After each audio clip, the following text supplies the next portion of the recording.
الحمد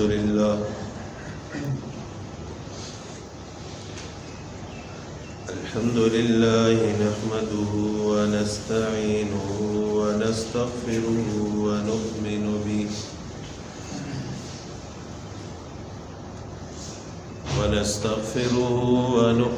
به ونتوكل عليه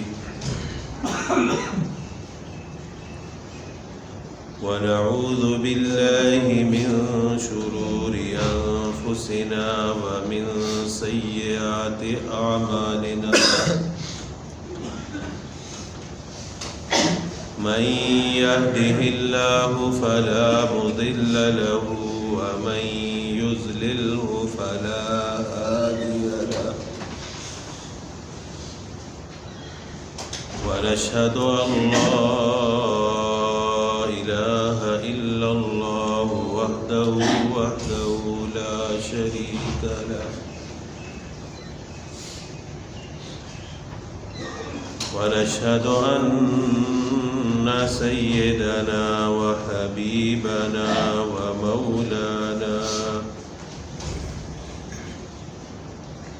ومولانا محمدا عبده ورسوله أما بعد فأعوذ بالله من الشيطان الرجيم بسم الله الرحمن الرحيم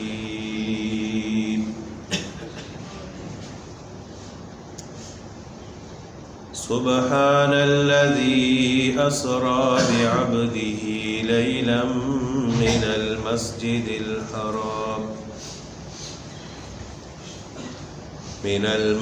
الحرام إلى المسجد الأقصى الذي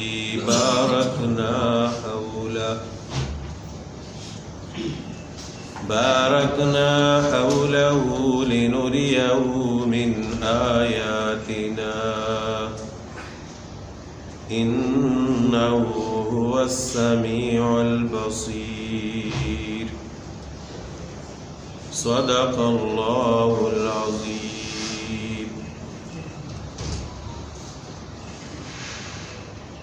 اللهم صل على محمد وعلى آل محمد كما صليت على إبراهيم وعلى آل إبراهيم إنك حميد مجيد اللهم بارك على محمد وعلى آل محمد كما باركت على إبراهيم وعلى آل إبراهيم إنك حميد مجيد رب اشرح لي صدري ويسر لي أمري واحلل عقدة من لساني يفقهوا قولي سبحانك لا علم لنا إلا ما علمتنا إنك أنت العليم الحكيم عزیزان محترم برادران اسلام، گزشتہ جمعہ میں واقعہ معراج کے متعلق چند باتیں عرض کی تھیں کہ واقعہ معراج کے دو حصے ہیں، ایک مسجد الحرام سے مسجد اقصی تک اور دوسرا مسجد اقصی سے آسمان دنیا تک۔ اس پہلے حصے کو اسراء کہا جاتا ہے اور دوسرے کو معراج۔ اسراء کا مطلب ہے رات کو سفر کرنا اور معراج کا مطلب ہے سیڑھی۔ عام طور پر اس پورے واقعے کو ہی واقعہ معراج کہا جاتا ہے۔ تو مسجد الحرام سے مسجد اقصی تک کا یہ تفصیلی واقعہ میں نے پچھلے جمعے کو عرض کیا تھا۔ اب یہ ہے کہ اس کے بعد حضرت جبرائیل علیہ السلام رسول اللہ صلی اللہ علیہ وسلم کو آسمان پر ساتھ لے گئے۔ بخاری شریف میں آپ صلی اللہ علیہ وسلم نے تفصیل سے اپنا یہ واقعہ خود بیان فرمایا ہے، جو مالک بن صعصع رضی اللہ تعالیٰ عنہ سے روایت ہے۔ فرماتے ہیں کہ رسول اللہ صلی اللہ علیہ وسلم نے اپنا آسمان پر حضرت جبرائیل علیہ السلام کے ساتھ جانے کا واقعہ بیان فرمایا کہ حضرت جبرائیل علیہ السلام مجھے لے کر آسمان دنیا پر گئے۔ 7 آسمان ہیں۔ پہلے آسمان پر جب ہم پہنچے تو جبرائیل علیہ السلام نے دروازہ کھولنے کو کہا،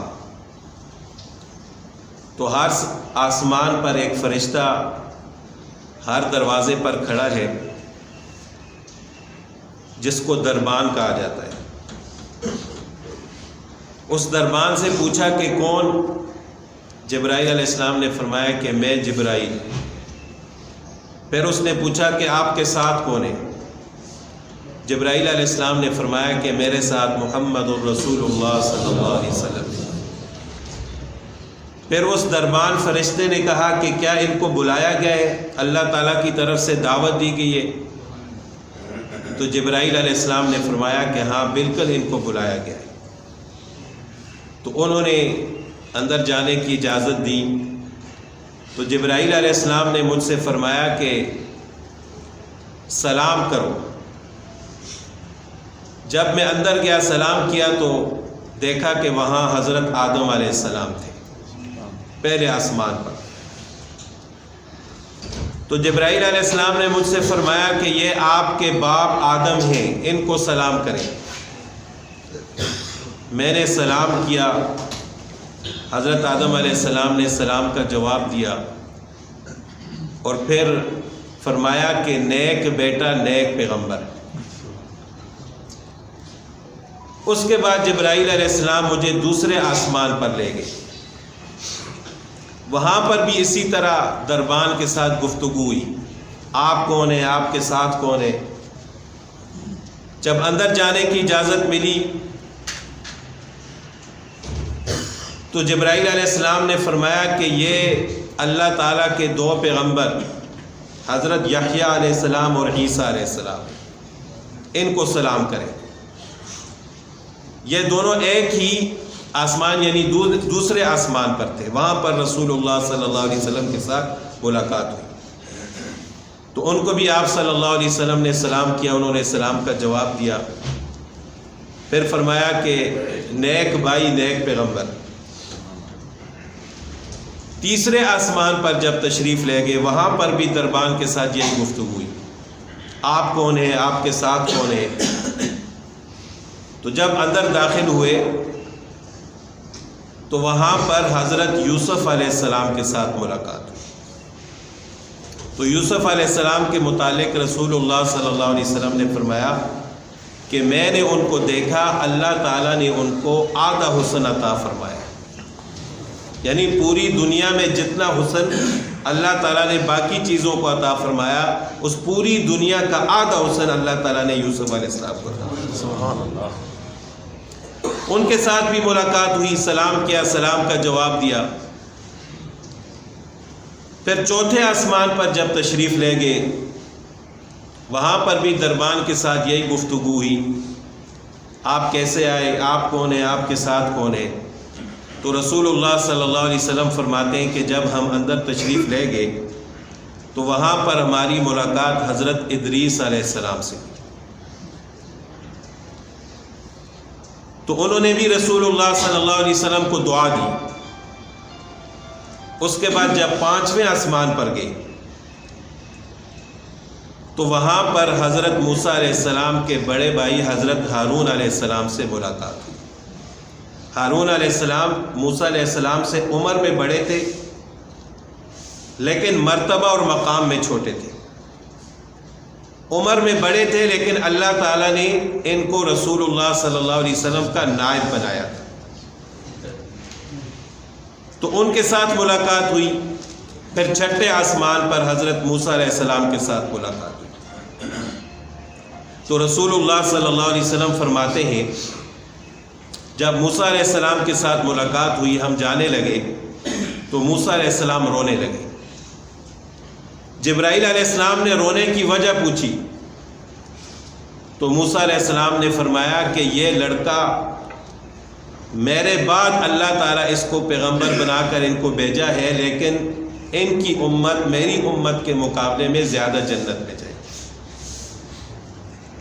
یعنی ان کی امت کی تعداد جنت میں زیادہ ہوگی بنسبت میری امت کے۔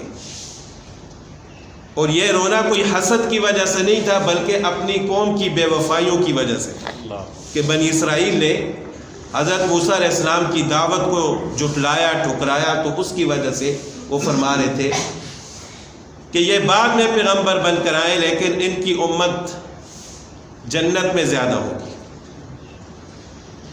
اس کے بعد آخری اور 7ویں آسمان پر رسول اللہ صلی اللہ علیہ وسلم کی ملاقات حضرت ابراہیم علیہ السلام سے۔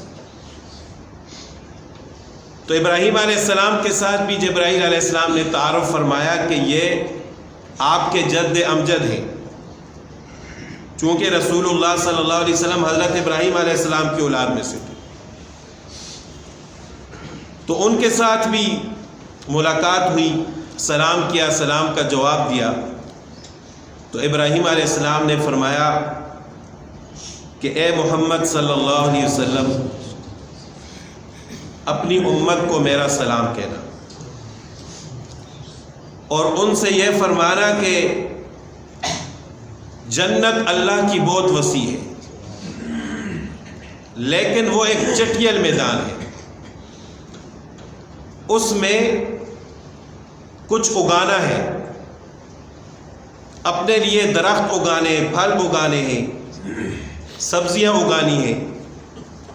چونکہ یہ پھل اور سبزیاں یہ دنیا والی تو نہیں ہوگی، لیکن وہ جنت کے شیاء نشان جس طرح ہوگی۔ تو پھر ابراہیم علیہ السلام نے فرمایا کہ جنت میں یہ پھل اور درخت کیسے لگیں گے، وہاں پر کاشتکاری کیسے ہوگی؟